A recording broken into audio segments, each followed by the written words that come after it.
Erika berkata, Friska adalah teman sekelasku saat kuliah. Ayahnya adalah Haris Wibowo, kepala keluarga Wibowo di ibu kota provinsi. Mendengar ini, Lasmi berdiri dari kursinya dengan heran. Erika, tak kusangka kamu memiliki lingkaran pertemanan yang begitu kuat. Mengapa kamu tidak mengatakannya sebelumnya?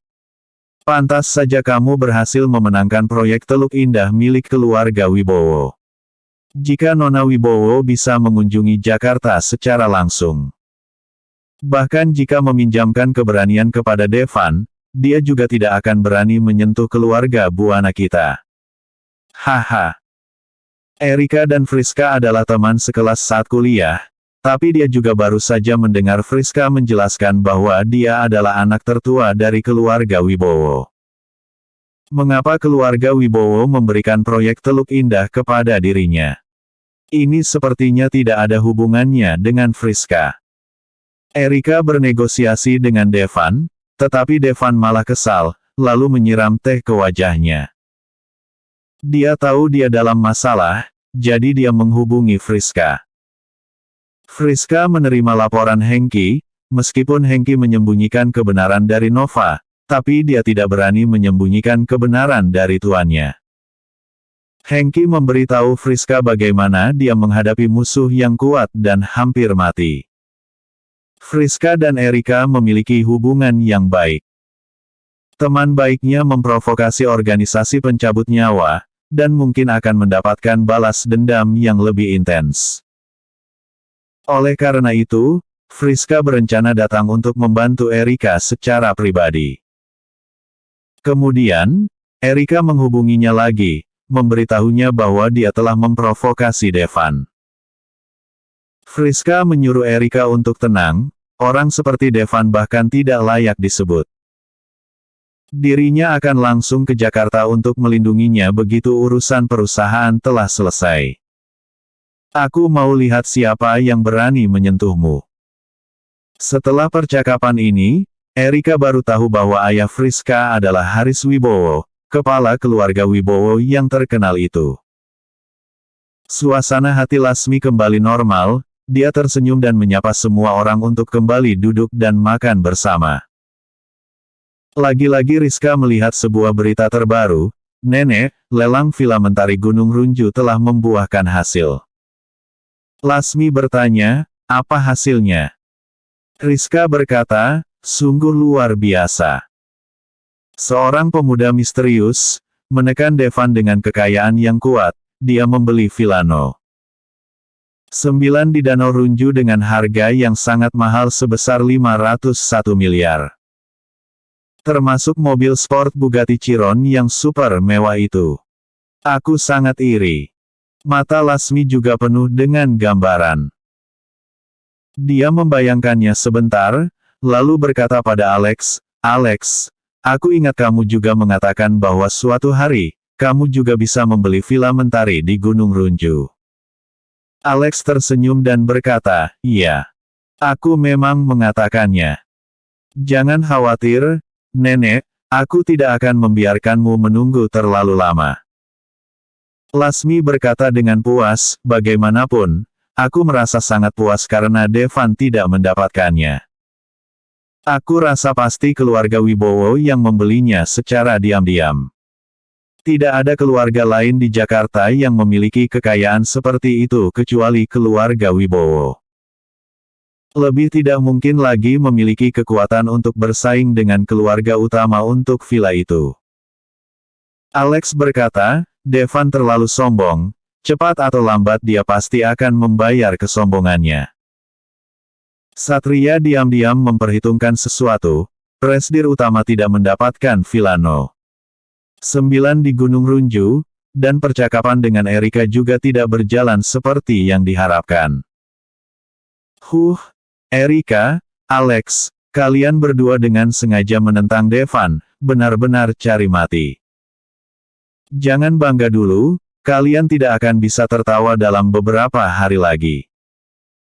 Alex dan Erika kembali ke rumah, tetapi malah melihat Saras duduk di sofa di ruang tamu dengan wajah cemberut, tampaknya sedang marah.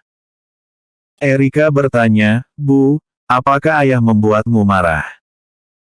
Saras tiba-tiba berdiri, meletakkan satu tangannya di pinggang dan satunya lagi menunjuk ke arah Alex, lalu berteriak, Alex. Putriku sungguh sial, kenapa dia bisa menikahimu? Alex sedikit bingung, bahkan Erika juga tidak tahu apa yang terjadi. Hotel Emperor telah berkembang pesat dalam beberapa hari terakhir.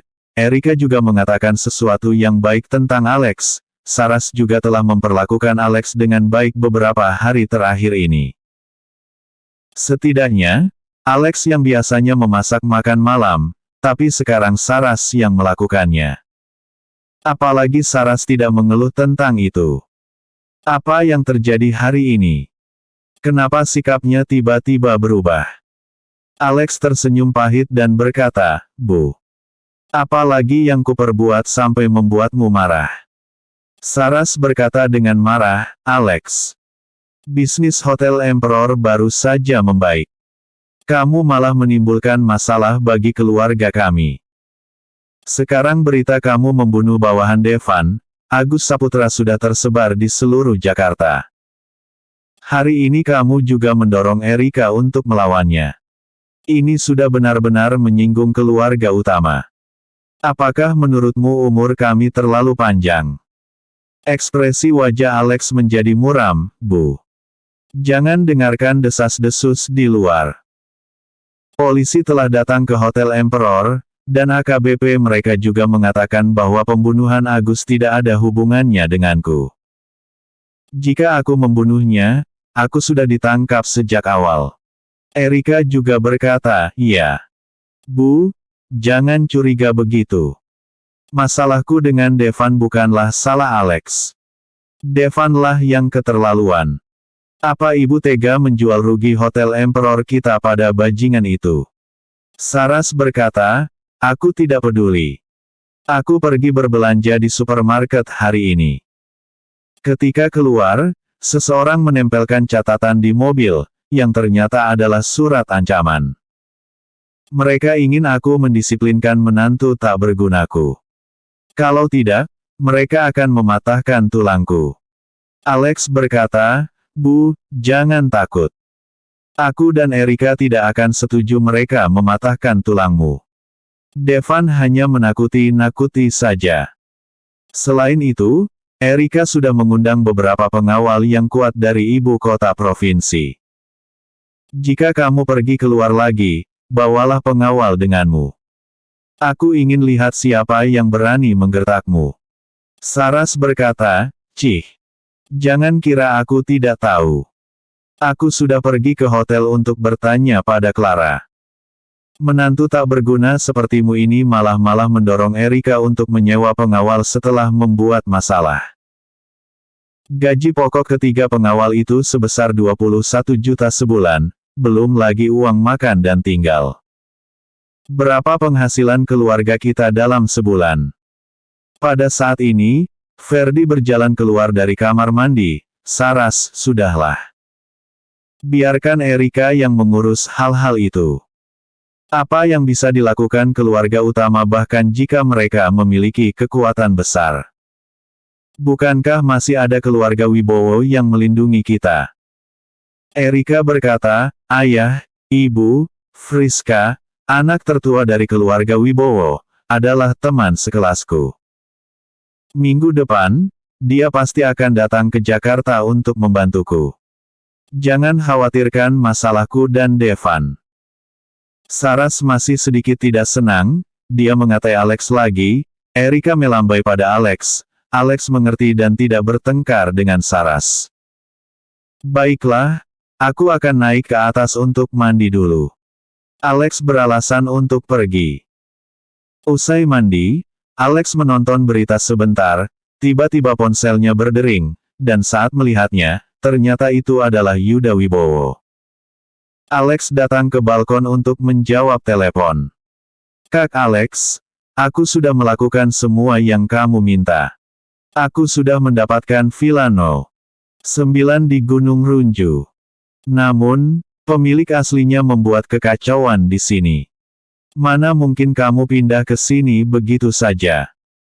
Berikan aku 2 minggu, aku akan mencari seseorang untuk merenovasi ulang tempat ini. Alex menghitung, masih ada 1 bulan penuh sebelum ulang tahun pernikahannya dengan Erika, dan 2 minggu tidaklah menghambat apapun. Dia berencana untuk memberikan rumah mewah ini kepada istri tercintanya pada hari ulang tahun pernikahan mereka. Alex tersenyum dan berkata, "Yuda, maaf telah merepotkanmu. Biaya renovasi bisa langsung dipotong dari kartu itu. Ada 2 triliun dalam kartu bank yang diambil keluarga Chandrawei. Mendapatkan villa No. 9 di Gunung Runju bukanlah hal sepele. Kak Alex, jangan sungkan. Jika ada yang perlu kamu lakukan ke depannya, katakan saja padaku." Episode sebelumnya. Perlawanan. Episode berikutnya. Cinta dan keluarga. Terpopuler. Comments. Rins. Yang punya villa Andi dibeli oleh Alex 501 miliar, uangnya muter. Baru saja menutup telepon, pintu kamar terbuka. Erika masuk dengan mengenakan piyama merah muda tembus pandang. Aura wanita dewasanya berakibat fatal bagi pria. Rambutnya terurai di pundaknya, leher putih yang jenjang, piyamanya itu menonjolkan lekukan bagian dadanya, dan dadanya yang setengah terbuka terlihat sangat menggoda. Benar-benar memancing hasrat pria. Sinar bulan menyinari tubuhnya, membuatnya terlihat luar biasa indah. Erika memegang 2 buah gelas di tangannya yang berisi anggur merah Perancis. Ketika sampai ke sisi Alex, dia menyerahkan segelas anggur kepadanya. "Erika, kenapa suasana hatimu terlihat baik?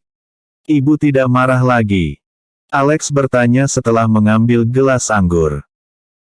Erika tersenyum tipis, "Iya, aku membujuknya untuk waktu yang lama, dan juga berjanji untuk meminjamkan 432 juta pada pamanku. Itulah sebabnya dia tidak marah lagi." "Apa yang kamu lakukan? Sepertinya ada sesuatu."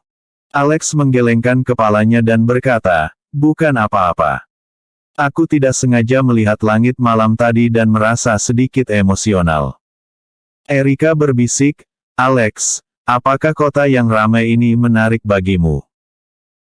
Alex terkejut, "Erika, mengapa kamu tiba-tiba menanyakan ini?"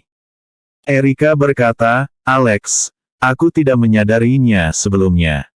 Kakek benar. Kamu bukan manusia biasa, aku benar-benar ingin tahu apa yang menarik bagimu di Jakarta." Alex menjawab, "Jakarta, ada dirimu."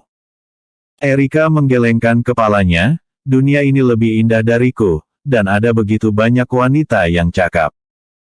Jangan berbohong padaku, aku ingin tahu alasan sebenarnya." Alex berkata, "Hanya ada satu alasan, yaitu, aku menyukaimu." Erika mengerutkan kening, "Kalau begitu, apakah kamu benar-benar bersedia tinggal bersamaku di kota kecil seperti ini?" Alex berkata, "Aku membuat keputusan ini setahun yang lalu. Keinginan terbesarku dalam hidup ini adalah bersamamu selamanya." Erika berkata, "Namun, seseorang yang memiliki ilmu bela diri yang tiada taraf, memiliki pikiran yang tenang, tidak gegabah, dan selalu dapat mengalahkan musuh, bagaimana dia bisa mengakhiri hidupnya di kota kecil untuk orang biasa sepertiku?"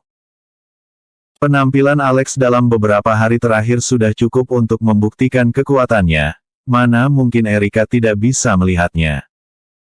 "Alex, sebenarnya untuk apa kamu datang ke sisiku?" Erika mengatakannya sambil menatap langit berbintang. Alex tersenyum, "Erika, kamu terlalu banyak berpikir. Aku tidak seperti yang kamu pikirkan. Aku sungguh mencintaimu."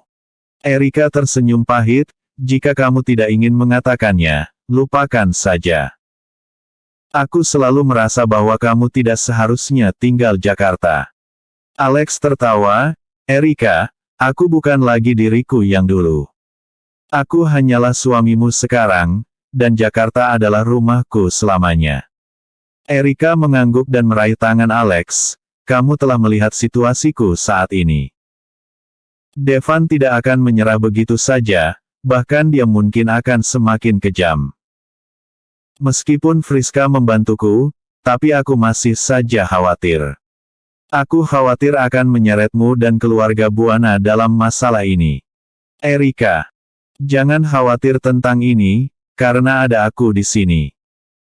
Awalnya aku memiliki dunia yang besar, tetapi aku sama sekali tidak bahagia di dunia itu. Aku terus mencari dengan putus asa, sampai suatu hari aku tiba-tiba mengerti. Kebahagiaanku ada bersamamu. Oleh karena itu, aku menyerahkan apa yang aku miliki sebelumnya, dan aku hanya perlu dirimu. Kalau begitu mari kita minum bersama. Erika mengambil gelas anggur dan meminumnya dalam seteguk.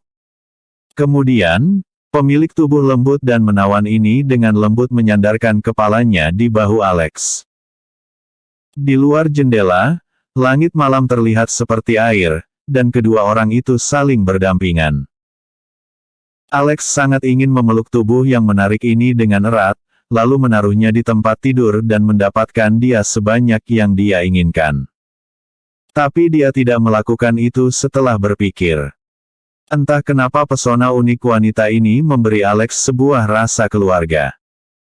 Orang bilang butuh waktu lama untuk bisa mendatangkan rasa kekeluargaan satu sama lain, tapi kenapa aku memiliki perasaan seperti ini bahkan sebelum kita benar-benar saling mencintai. Setelah meminum segelas anggur merah, Erika sedikit kelelahan, lalu berkata dengan lembut, "Alex, aku mengantuk." Alex membantunya ke tempat tidur. Erika yang melihat bahwa Alex masih berbaring di lantai kemudian berkata dengan pelan, "Alex." Alex mengangkat kepalanya dan bertanya, "Erika, ada apa?" Erika ingin berkata, "Kamu bisa tidak perlu tidur di lantai." Namun, dia tidak bisa mengucapkan kata-kata ini. "Tidak apa-apa, aku hanya sedikit takut." Erika mengubah kata-katanya, "Aneh, mereka sudah menikah selama 1 tahun, tapi malah seperti cinta pertama." Jantung Erika masih berdegup kencang.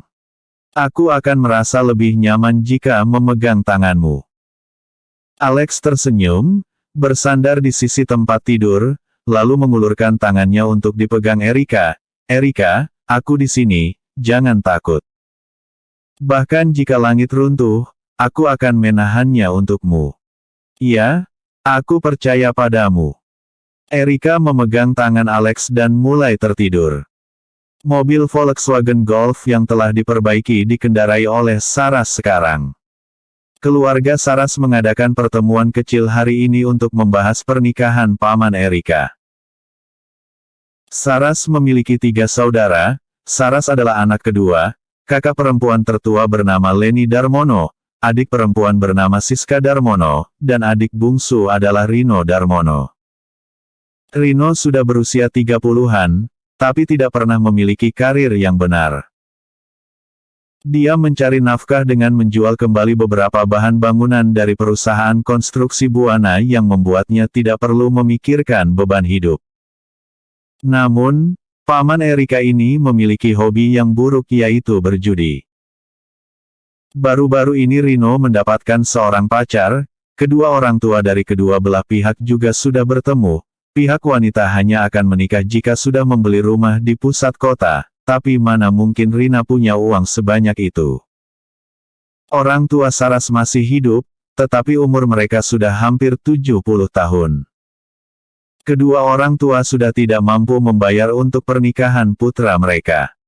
Oleh karena itu, beban berat ini jatuh pada ketiga orang kakak.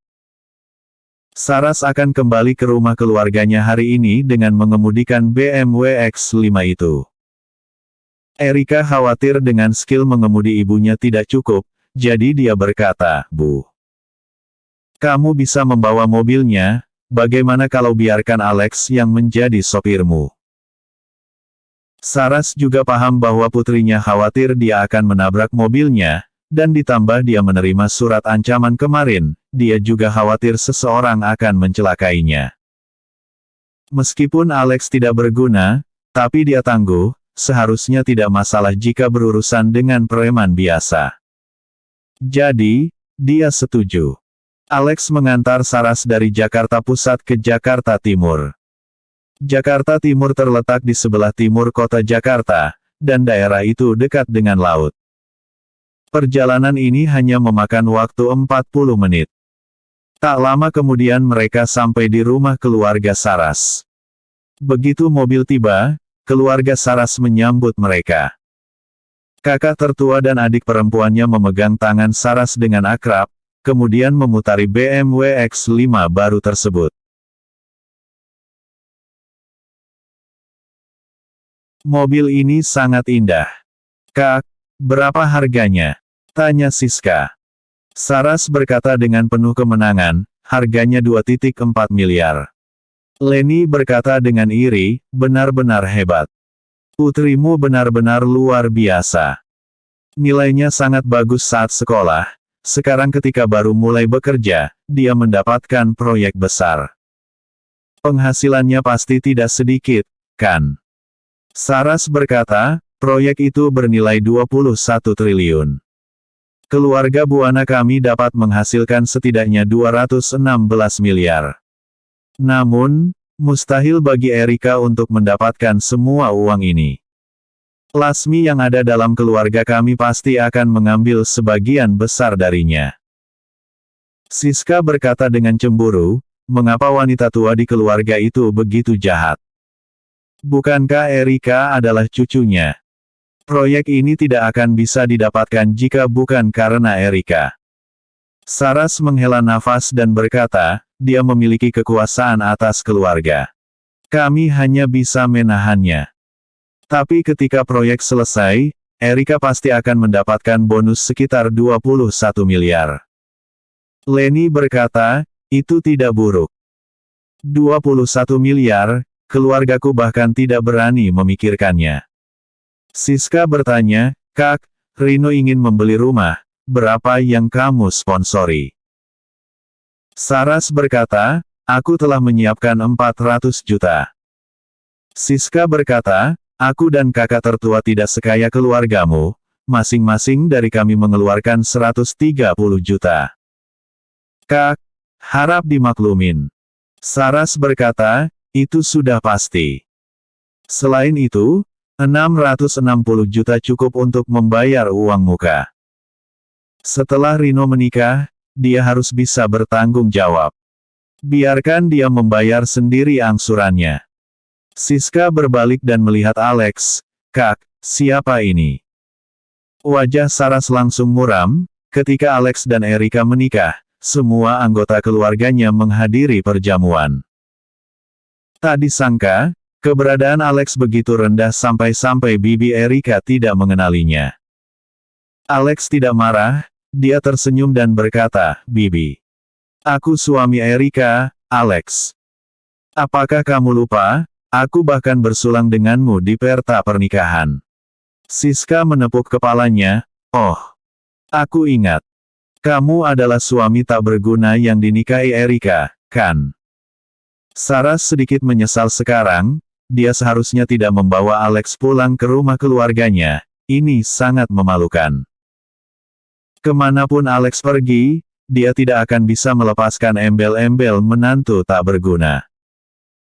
Leni mengerutkan kening, Saras, kenapa Erika tidak datang, dan kamu malah membawa sampah ini kemari?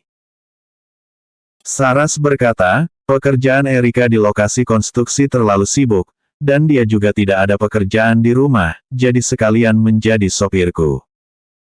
Aku jadi bisa minum dengan ayah dan ibu. Ketika tiba waktunya makan siang, ketiga kakak beradik itu membuat semeja hidangan mewah dan menunggu Rino membawa pacarnya ke rumah. Tapi tidak ada yang datang setelah menunggu lama. Tidak hanya itu, bahkan tidak ada yang menjawab saat ditelepon. Ketiga kakak berasik itu mulai berspekulasi. Saras berkata, apa yang dilakukan si Rino? Apa mungkin dia sedang bertengkar dengan pacarnya?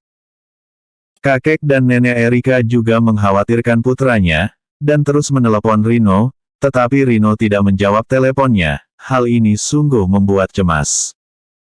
Tidak ada yang berselera makan semeja hidangan enak ini. Alex, seorang menantu dengan nama keluarga lain, merasa bahwa dia tidak harusnya berbicara pada awalnya, tetapi akhirnya dia kehilangan kesabaran dan berkata kepada Saras, "Bu, apa mungkin terjadi sesuatu pada paman?" Saras segera berkata, "Dasar mulut gagak, jangan bicara sembarangan." Siska berkata dengan kesal, "Alex, apa yang kamu tahu? Apa kamu punya hak untuk berbicara di sini?" Siska menoleh dan berkata kepada kakaknya, "Haruskah kita mencarinya?"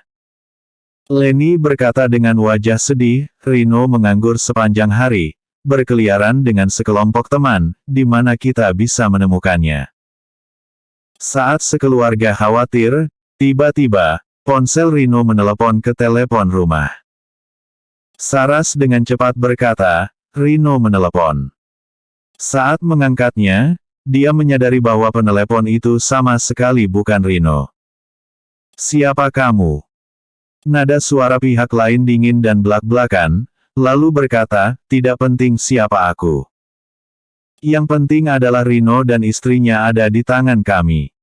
Alasannya adalah Rino berhutang 1 miliar pada bos kami. Sekarang batas waktu telah habis dan dia tidak dapat membayarnya. Kami hanya bisa memberitahu anggota keluarga untuk melunasi uang yang terhutang kepada kami dalam jangka waktu 24 jam dengan bunga, jika tidak, kalian tidak akan pernah bertemu orang ini lagi."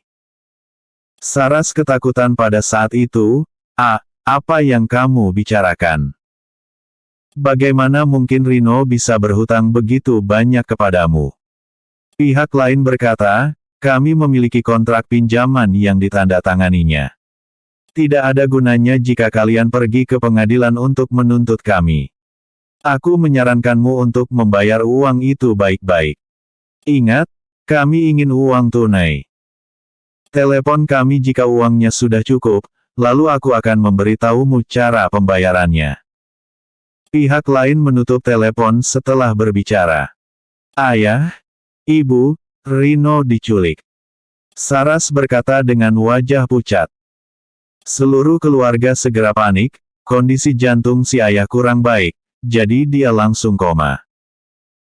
Untungnya, Alex ada di sana, dia langsung memberi fatwa CPR, barulah fatwa itu selamat dari maut. Setelah mengantar si fatwa ke rumah sakit, mereka semua mulai mendiskusikan cara menyelamatkan Rino. Siska menyarankan untuk lapor polisi. Saras berkata, "Tidak boleh sembarangan lapor polisi. Kita masih tidak tahu siapa pihak lain itu sekarang. Bagaimana jika dia jadi kesal dan bertindak jauh?" Leni berkata, "Tapi dari mana kita bisa mendapatkan uang 1 miliar? Mereka bahkan ingin uang tunai. Apa yang bisa kita lakukan?" Alex berkata, "Bu, kakek, nenek, bibi sekalian, jika kalian percaya padaku, bisakah serahkan urusan ini padaku?" Siska berkata, "Pergi sana, kami sedang mendiskusikan hal penting, jangan membuat masalah. Atas dasar apa kami harus percaya padamu?" Saras ragu-ragu dan bertanya, "Alex, cara apa yang kamu punya?" Alex berkata, "Aku kenal beberapa teman gangster. Aku bisa meminta mereka untuk berbicara dengan rentenir, dan jika memang harus membayar, kita akan membayarnya. Yang penting paman aman." Siska berkata, "Kamu benar-benar berbicara tanpa berpikir. Membayar jika memang harus dibayar. Jika kami punya uang, apa masih perlu caramu itu? Apa kamu yang akan membayarnya?" Alex berkata, "Bibi, kenapa kamu selalu merendahkanku seperti orang lain? Bukankah hanya karena aku bergantung pada keluarga Buana? Tapi aku menikah dengan Erika karena menyukainya, bukan untuk mengandalkannya." Siska juga marah, "Kamu masih bilang tidak mengandalkannya. Ibu mertuamu tidak buta, kan? Katakan, apa yang sudah kamu lakukan sejak bergabung dengan keluarga Buana?" Berapa banyak uang yang sudah kamu hasilkan? Alex berkata dengan enteng, karena aku tidak pernah kekurangan uang, jadi setelah masuk ke keluarga Buana, aku sama sekali tidak menghasilkan uang. Episode sebelumnya. Cinta dan keluarga. Episode berikutnya. Penyelamatan. Terpopuler.